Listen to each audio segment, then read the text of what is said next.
She had $47 in her checking account, a field full of cracked earth, and a decision to make that would define the rest of her life. Most people would have walked away. She picked up a shovel. There's something about a woman who refuses to quit, even when the sky refuses to give water, even when the bank sends its third notice, even when the neighbors shake their heads and look away. That makes you want to lean in closer and ask, what does she know that the rest of us don't? This story is about that woman, and I promise you by the time we reach the end, you're going to feel something shift inside your chest. Before we begin, if you've ever held on to something when every sign told you to let go, drop your city in the comments. I want to know where you're watching from. Hit that like button, subscribe if you haven't yet, and let's go back to the summer the ground forgot how to drink. The town of Mill Haven, Kansas, sits in that particular stretch of the American heartland, where the horizon is so flat and so wide that it can make a person feel both infinite and completely invisible at the same time. It's the kind of place where people still wave from their porches, where the grain elevator at the edge of town is the tallest structure for 30 miles, and where the word drought doesn't arrive like news. It arrives like a verdict. Nell Voss had lived in Mill Haven her entire 53 years. She was born in the house she still lived in, the same white-clapboard farmhouse her grandfather had built in 1941 with lumber he'd hauled from Wichita in 2 trips. The house had a sagging porch, a kitchen that smelled permanently of coffee and dried herbs, and a root cellar that her late husband, Augusto, used to call the best room in the house because it stayed cool even in July. Augusto had died 14 months earlier, a heart attack fast, the doctor said, as if that was supposed to be comforting. He'd been walking the fence line on a Tuesday morning, checking for the gap where the neighbors' cattle kept getting through. And by the time their hired hand Reeves found him, the grass beneath him had already gone warm from the sun. Nell did not crumble. That's the first thing people in Mill Haven would tell you about her. She did not crumble, she did not sell, and she did not ask for help, not publicly, anyway. She took over the books. She renegotiated the equipment loan at the Mill Haven Savings and Trust with a banker named Cordwell, who had the good sense to give her a fair rate without making her feel small. And she planted the winter wheat herself that October, with her nephew Jasper helping on weekends. But this story isn't about that first year of survival. This story is about the second year, the year the rain stopped. By April, the creek that ran along the eastern edge of the Voss property, the one Augusto had named Perseverance Creek as a joke, because it dried up every August anyway, had already gone to dust. The cattle in neighboring fields were being sold off early. Feed prices were climbing. The county extension office sent out an advisory in late March that used the word severe 4 times in 2 paragraphs. Nell read it at her kitchen table with a cup of coffee going cold beside her and a notepad where she'd been doing math that didn't come out right no matter how many times she reworked it. She had 220 acres. Of those, roughly 180 were workable. She'd put in winter wheat the previous fall, and it had come up thin. Not a disaster, but not enough. The remaining ground she'd been planning to plant with sorghum in May, a drought-tolerant crop that Augusto had always called the honest crop because it never promised more than it could deliver. The problem was water. The well was running low. The irrigation pivot on the south field had a pump motor that was making a sound it shouldn't make, and the quote from the equipment dealer in Pratt, a flinty man named Harwick, whom Nell had never warmed to, was $11,000 for the repair. She had $47 in checking. She had a small reserve, yes, in savings, about $6,000, but that was the number between her and nothing, between her and the bank taking the land. And still, on the 1st of May, she drove into town and bought seed. Her neighbor to the north, a retired teacher named Olive, who'd kept chickens for 30 years and knew more about soil than most agronomists Nell had ever met, watched from across the road as Nell loaded the bags into her truck. "You sure about this?" Olive called. Nell looked up, squinted at the sky, white and hard and unyielding as a plate of old porcelain. "No," she said. "Are you sure about anything?" Olive laughed, a short, dry sound like a struck match. "Fair point." Nell drove home, and she planted her last seeds into ground that hadn't seen meaningful rain in 61 days. The planting took 4 days. She worked from first light until the heat became dangerous, usually around 2 in the afternoon, then rested in the root cellar for an hour, Augusto's best room, and went back out until dusk. Her nephew Jasper offered to come out on the weekend, and she told him she'd call if she needed him, which they both understood to mean she wouldn't call. There was something Nell needed to do alone, though she couldn't have explained it clearly.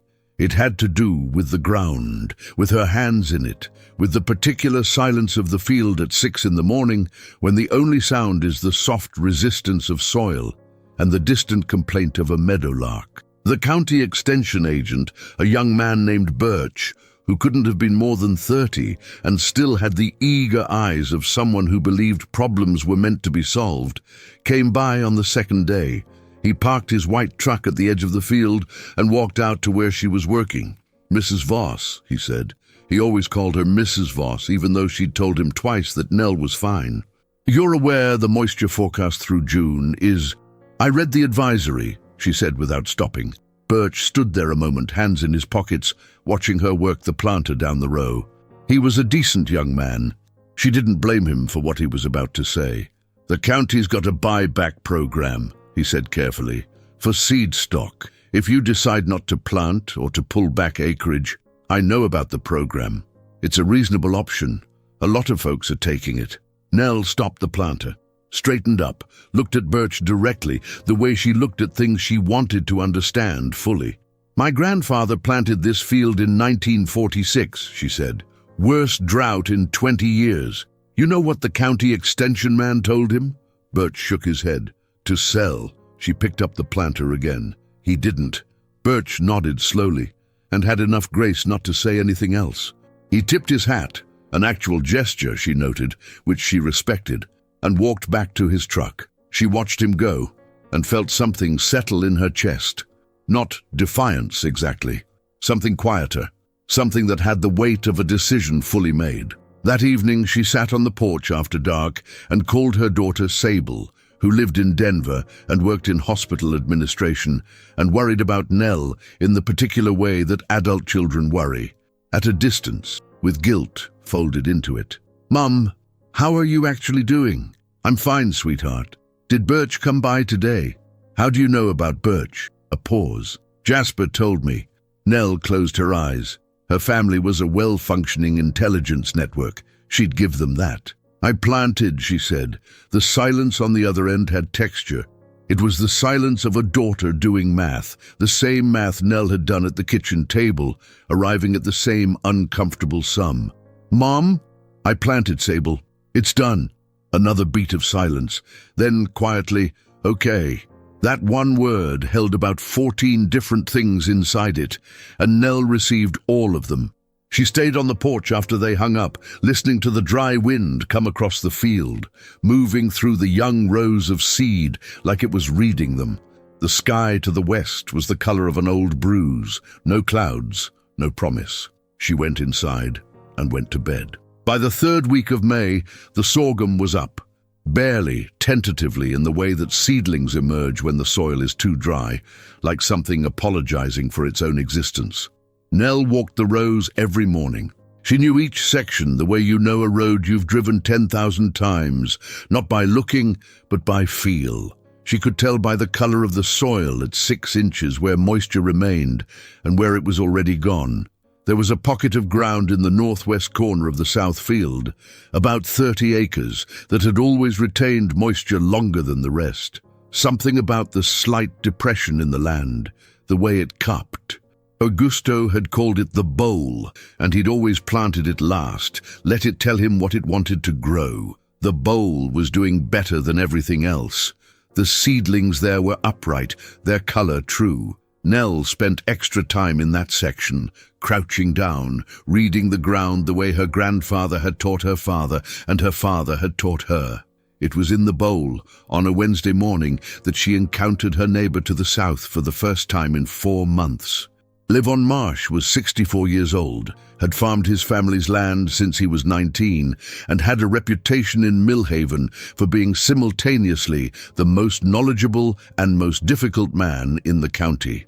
He and Augusto had been friends, the complicated, argumentative kind of friends that men who respect each other become.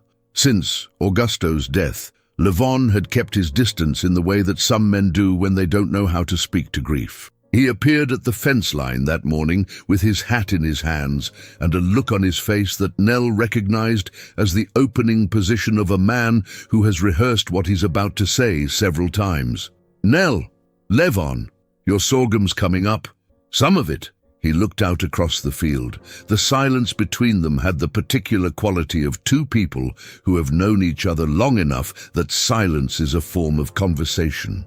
"I've got a water-sharing arrangement with the Presley operation up near Hayesville," he said finally. "Groundwater lease.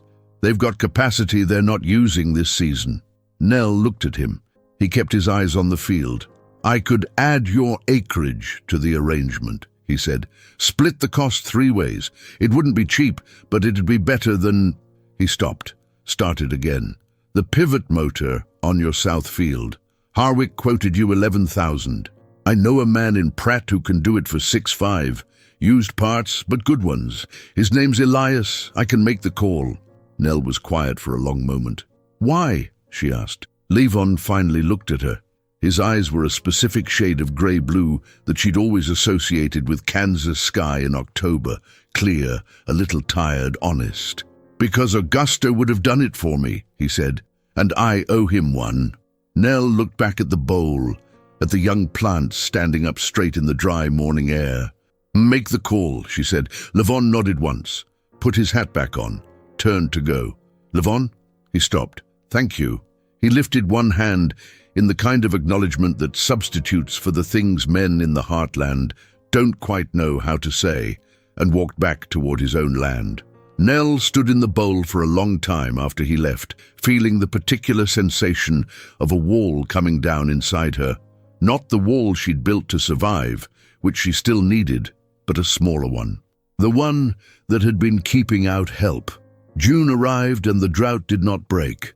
The governor declared an agricultural emergency in western Kansas. Federal assistance applications were being processed, which in practical terms meant they existed on paper and would arrive sometime after the crisis had resolved itself one way or another. In Millhaven, the grain elevator reported that its storage receipts were down 40% from the previous year. The diner on Main Street, run by a woman named Corva, who had been feeding the county since 1987 and who understood the local economy better than any economist, started a quiet tab system for farming families. No announcement, no sign on the wall. If you needed to eat and couldn't pay right now, you ate and settled up later. Most people did. Some never did. Corva never mentioned it either way. Nell heard about the tab from Olive, who'd heard about it from the postmaster, a methodical man named Sidel, who functioned as the town's informal information infrastructure. "She's been doing it for years," Olive said.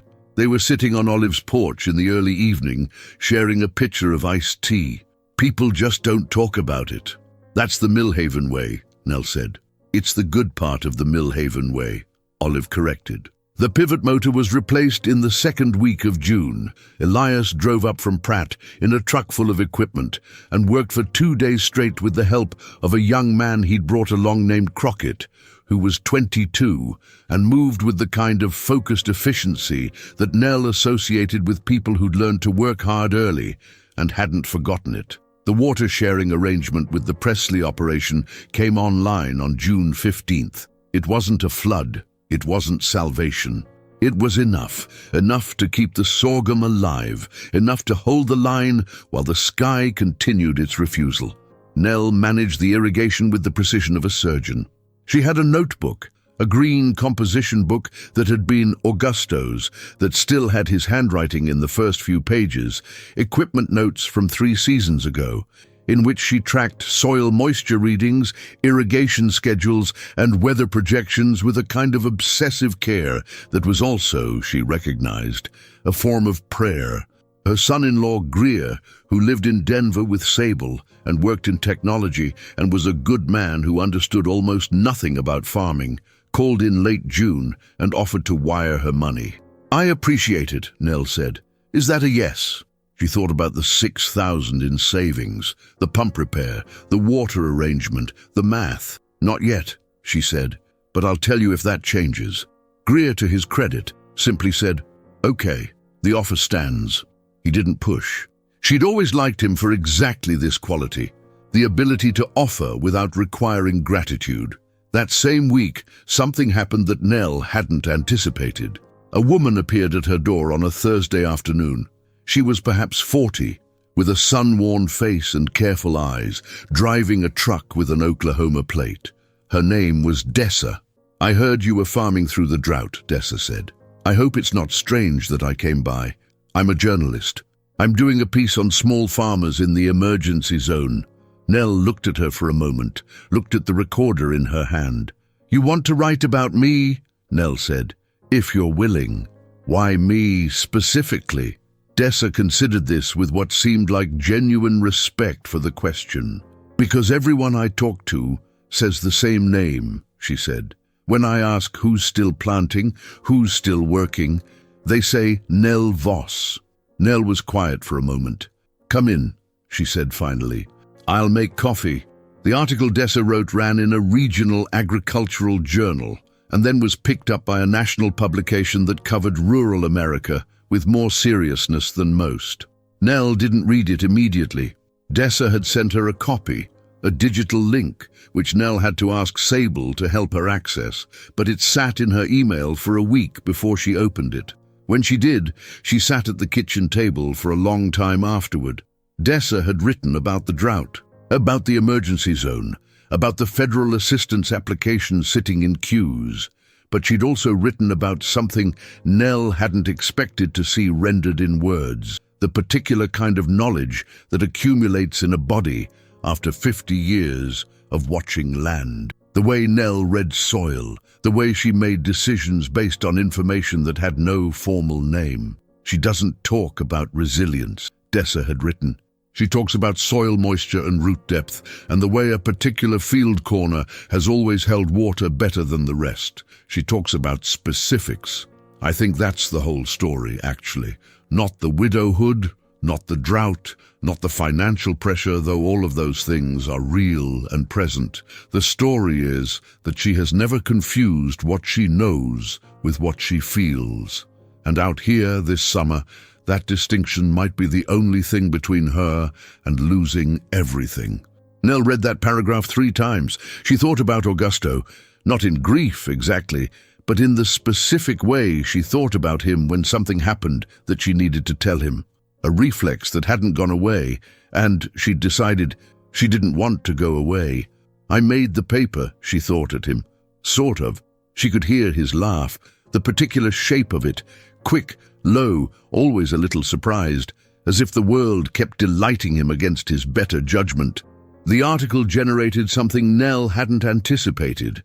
Letters, emails, technically, forwarded to her by Dessa, but she thought of them as letters. From other farm women, from people in drought zones in California, in Texas, in Nebraska, from a woman named Overline in Oklahoma who had been farming alone for 9 years since her husband left, and who wrote, "I never thought anyone would write about what we actually know.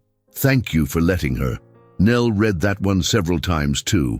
She wrote back to Overline on a Tuesday evening, sitting at the kitchen table with a glass of iced tea and the notepad she used for correspondence, a pen she'd had for years that she'd never been able to replace because Augusto had given it to her from a farm supply catalog as a joke birthday gift that she'd loved sincerely. She wrote, "I didn't do anything special. I just didn't leave." Sometimes that's enough and sometimes it isn't, and you have to be okay with not knowing which one it's going to be until it's done. But I'd rather not know the ending than not try. Stay with your land, Overline. It knows you're there. She mailed the letter the next morning. Sidell at the post office looked at the Oklahoma address and nodded once, which was his version of a meaningful comment. Meanwhile, July came in like a sentence with no end. The heat index hit 109 on the 12th. The sorghum in the east sections was struggling, not dead, but struggling, which in farming is a state that requires constant attention and offers no guarantees. The bowl held, the northwest corner held. The irrigation kept the most vulnerable sections alive with a precision that felt, some mornings, like holding water in your cupped hands. Manageable only because she never looked away. Olive came over in the evening sometimes. They didn't always talk. Olive would sit on the porch and work on something. She always had something, a small repair or a piece of needlework. And Nell would sit with her coffee and they would watch the dark come across the field, and it was enough. On a Wednesday evening in mid-July, Levon came by unannounced for the first time. He stood at the foot of the porch steps with his hat in his hands again. She was beginning to understand this was his posture for moments of vulnerability, and said, "I've got a couple of bales of hay going bad in the north barn. Thought maybe you'd want it for your kitchen garden, the soil amendment." "I don't have cattle," Nell said. "I know, for the garden, the composting." She looked at him. He looked somewhere past her right shoulder. "Levon, you drove over here at 7 in the evening to offer me spoiled hay. It's not spoiled, it's going. Why didn't you just call?" He was quiet for a moment. "Wanted to see how the sorghum's looking in the bowl." Nell looked at him for a long time. Then she said, "Sit down, Levon. I'll get you some iced tea." The rain came on a Sunday in late July, or rather the possibility of rain came, which is not the same thing and is sometimes crueler. The forecast had been shifting for 4 days. Nell watched it with the controlled attention of someone who has learned not to want things too loudly, because wanting out loud seems to push them further away. The television meteorologist in Wichita, a young woman named Petra, whom Nell had come to regard as a kind of oracle, though an unreliable one, kept adjusting the percentages upward, 40, 60, 70. By Saturday, the sky to the southwest had begun to build. Not clouds exactly, more like intention, a darkening at the edges of things. The wind shifted. Nell walked every section that afternoon. She walked the east sections where the sorghum was thinnest, walked the bowl, walked the fence line along Levon's property. She walked the way you walk when you need to know exactly what you have before a decision is made for you. Olive came over around 5 and stood on the porch looking southwest. "That's something," she said. "Could be nothing," Nell said. "Could be." Birch called at 6:15. "Mrs. Voss, you're seeing the forecast." "I'm seeing it. 72% chance of measurable precipitation overnight. Could be significant. They're saying potentially 1 to 2 inches in the southwestern zones." A pause. "You're in the zone." Nell was quiet. "That would change things," Birch said carefully. "Yes," she said. "It would." She didn't sleep that night. She wasn't sure she'd planned to. She sat on the porch with the blanket around her shoulders. The temperature had dropped, which was itself a sign, and watched the sky, listened. The wind was running from the southwest now, steady and humid in a way that Kansas wind is rarely humid in July. Around midnight, the lightning began. Not close, far to the southwest, illuminating the undersides of clouds that had been building all evening into something substantial. Each flash showed the shapes more clearly, the towers of dark cumulus that meant, in the particular grammar of Plains weather, serious intent. She thought about her grandfather, his 1946 field, the summer the extension man told him to sell. She thought about her father, who had taken her out to the field at age 8 during a hailstorm and stood with her in it, not recklessly, just long enough, and said, "You need to know what the field feels like when the weather's against it. Otherwise, you'll always be afraid of it." She thought about Augusto. She thought about him constantly, but specifically now, she thought about the morning they'd first walked this land together, before they were married, when he'd stood in the middle of the south field and turned in a slow circle, looking at all of it and said, "This land wants to grow things. You can feel it." She hadn't known then how true that was. She knew it now. The first drops hit the porch roof at 2:17 in the morning. Nell sat very still. The drops became a pattern. The pattern became a sound, the particular sound of serious rain on a dry roof, the kind of sound you don't hear often enough to forget what it means. It built. It deepened. By 2:30 it was raining with full commitment, not a storm, not a spectacle, just rain, steady and purposeful, the kind the ground could actually use, the kind that soaks in rather than running off, the kind that, in the specific mathematics of drought recovery, changes the calculus of survival. Nell stood up from her chair, walked to the edge of the porch, stood in the space where the rain was just starting to blow in under the overhang, and felt it on her face and hands. She stood there for a long time. She didn't cry. She'd cried enough at Augusto's funeral, in the root cellar in January when the books had looked truly impossible, once in the truck outside the equipment dealers in Pratt after Harwick's quote. She'd used her crying on the right things. What she felt instead was something that didn't have a common word for it. Something adjacent to vindication, but without the combativeness. Something adjacent to relief, but deeper than that. A settling, a recognition. She had been right. Not right in the sense of having known the rain would come. She hadn't known, she'd never known, no one ever knows. Right in the sense of having stayed present with what she had. Right in the sense of having treated the land as a partner rather than a gamble. Right in the sense of having done each day the specific work that the specific day required. She went inside and called Sable. It rang 4 times, 2:30 in the morning, Denver time, and then her daughter's voice came on, rough with sleep, alert with the particular alertness of someone whose mother calls in the middle of the night. "Mom, what's wrong?" "Nothing," Nell said. "It's raining." A pause.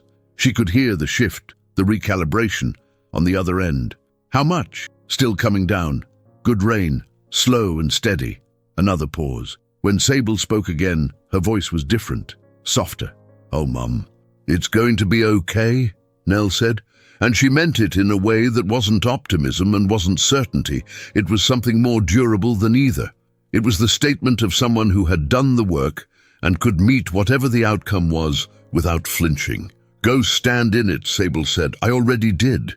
She heard her daughter laugh, Augusto's laugh she'd always thought, the quick, surprised one, and they stayed on the phone together without talking for a little while, listening to the rain through 1,100 miles of open air.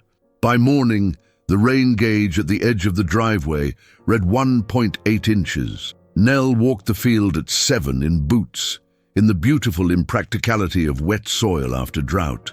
Every step had a different sound and a different give, and she paid attention to all of them. The east sections, the thin ones, the ones she'd been worried about, had an uprightness to the plants that hadn't been there yesterday. Not fully recovered, but present, committed. The bowl had drunk it all and wanted more, which was what the bowl always did. She stood in the middle of it and felt the moisture in the air and thought, this might be enough, it might not be enough. But it's something real. Levon appeared at the fence line around 8. He didn't say anything, just looked at the field and then at her, and nodded in a way that communicated a complete sentence. Birch came by at 10, this time without his rehearsed speech. He just asked how the ground looked and listened while she told him, and took notes, and thanked her before he left. Corva from the diner called at noon. She apparently called every farm family she knew after significant weather events, Nell learned, and simply said, "Good rain last night," to which Nell said, "Yes, it was," and they both understood that the conversation meant considerably more than its words. The federal assistance, as predicted, arrived late. A letter in mid-August confirmed a partial payment, enough to matter, not enough to solve everything, which is the nature of assistance. Nell noted it in the green composition book alongside the soil moisture readings and the irrigation logs. By harvest, the yield was below average. Anyone pretending otherwise would be lying, and Nell did not pretend. The sorghum from the east sections came in thin. The bowl produced something close to normal. The overall picture was survivable. She sat with the numbers at the kitchen table in October and worked through them carefully, the same way she'd worked through everything, with specificity, without catastrophe. The savings was lower. The equipment loan would need to be renegotiated again in spring. There were decisions ahead that she hadn't made yet, but the land was here. She was here. She thought about something Dessa had written. She's never confused what she knows with what she feels, and thought, that's not entirely right. I know and feel the same things. I just learned a long time ago that neither one of them is the whole story. She closed the green composition book, made herself dinner, sat on the porch after. In November, Overline drove up from Oklahoma.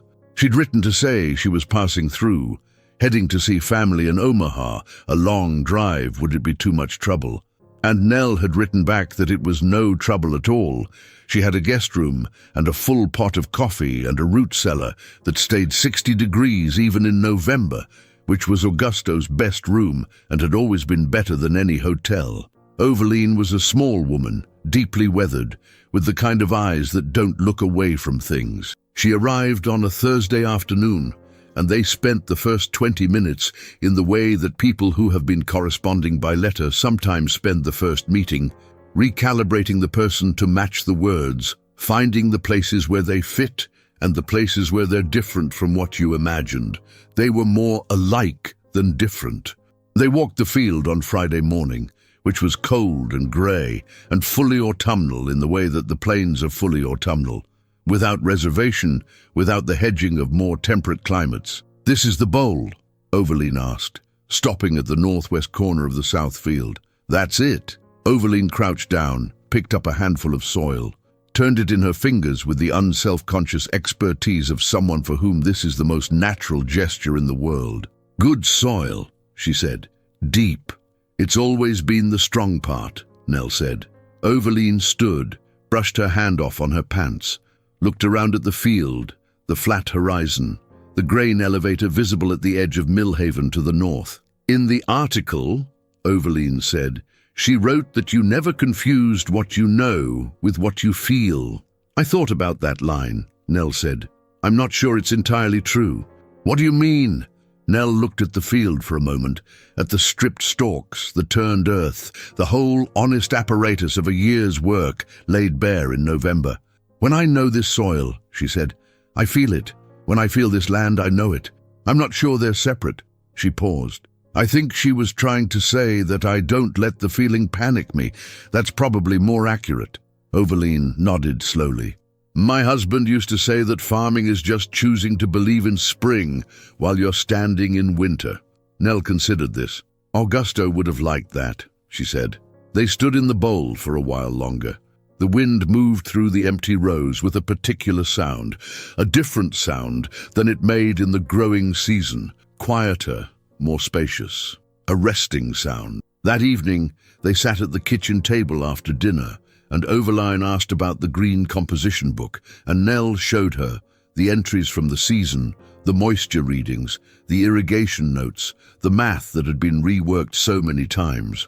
And in the first few pages, Augusto's handwriting, equipment notes, a list, a small drawing of the pivot arm that was just slightly wrong anatomically, which made both women smile. "He sounds like he was a good man," Overline said. "He was a specific man," Nell said, "which is better than good, I think. He was exactly who he was." Overline left on Saturday morning. They embraced in the driveway, briefly, firmly, the way people embrace when the affection is real and doesn't need performance. "Same time next year," Overline said. "If you're passing through Omaha," Nell said. Overline laughed, got in her truck, drove down the long, flat road toward the highway.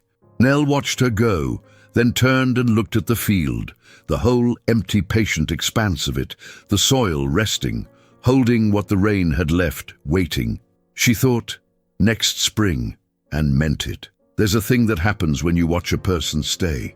Not stay out of stubbornness, though there's some of that too, and she'd be the first to admit it, but stay out of knowledge. Out of the conviction that what you have in your hands is real, and that real things deserve the full effort of your attention, even when, especially when, the sky stops cooperating. Nell Voss didn't save her farm by being exceptional. She saved it by being present, by knowing the bold from the flat, the deep soil from the shallow, by accepting help when Levon stood at the fence line with his hat in his hands and couldn't quite say what he was actually offering, by staying on the phone with her daughter at 2:30 in the morning, listening to rain. The drought came back the following year. Lighter, but it came back. It usually does. And she was ready, not because she knew it would be fine, but because she'd learned, in the deepest way a person can learn something, that preparation and presence are the only honest answers to uncertainty. That you plant your last seeds not because you're guaranteed a harvest, but because the ground deserves your best effort, and so does the person you're trying to remain. If this story landed somewhere real for you, if you've ever stood in your own version of a dry field and made a decision that nobody else could make for you, leave that in the comments. Tell me what it was. Tell me where you're watching from. Like this video if Nell's story meant something to you. Subscribe if you want more stories like this one. Stories about ordinary people doing the extraordinary thing of refusing to disappear. And I'll see you in the next one.